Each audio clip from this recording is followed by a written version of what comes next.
જય ગજાનંદ, જય માતાજી। કુળદેવી કોને કહેવાય? કુળદેવી કોના હોય અને કોના ન હોય? કુળદેવી એટલે શું? કુળદેવીની આપણે ઉપાસના કે કુળદેવીની પૂજા કે કુળદેવીની સાધના આપણે શું કામ કરવી જરૂરી છે? આ શાસ્ત્ર આપણને શીખવાડે છે, આપણને જીવન જીવવાની રીત આપણું શાસ્ત્ર આપણને બતાવે છે।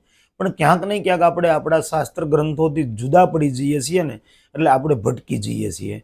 સત્યની ખોજ આપણે કરતા નથી અને કોઈના પણ કહેવામાં આવી અને આપણે કુળદેવીથી વિખૂટા પડી જઈએ છીએ।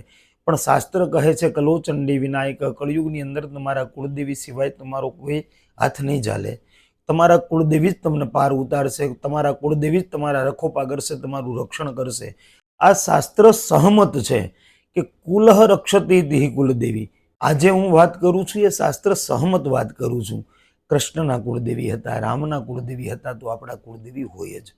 તમે માનો ન માનો, તમે યાદ કરો ન કરો, તમે એના દ્વાર સુધી જાઓ ન જાઓ, પણ છતાં પણ તમારી સાર રાખે, સંભાળ રાખે, તમારું રક્ષણ કરે ને, એ તમારા કુળદેવી છે। જે કુળનું રક્ષણ કરતી આવે છે સદૈવને માટે, એના બાળકોને સદૈવને માટે છત્રછાયા બનીને અને એક કૃપા દ્રષ્ટિ, એક મીઠો હાથ માથે રાખે છે ને, એ તમારા કુળદેવી। કોઈ પણ કુળ ક્યારેય કુળદેવી વગરનું હોતું જ નથી। જો તમારા કુળદેવીની તમે સાચા મનથી ભક્તિ કરશો, સાચા હૃદયના ભાવથી તમારા કુળદેવીની આગળ ઝૂકી જશો ને, તો તમારે આ જગતમાં ક્યારેય કોઈ જગ્યાએ દોડવું નહીં પડે।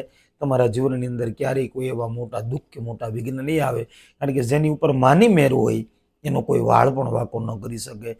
તમારા દરેક ભક્તોને બે હાથ જોડીને પ્રાર્થના છે કે જેટલું થઈ શકે ને એટલી તમારી કુળદેવીની ભક્તિ તમે જરૂરથી કરજો। તમારા કુળદેવીની પ્રતિમાને ક્યારેક હાથમાં લઈ અને મીઠી વાતો તમારા કુળદેવીની સાથે જરૂરથી કરજો।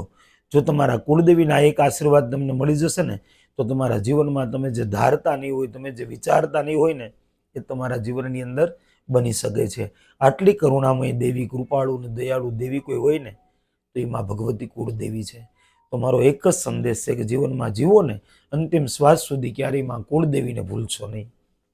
જય ગજાનંદ, જય માતાજી।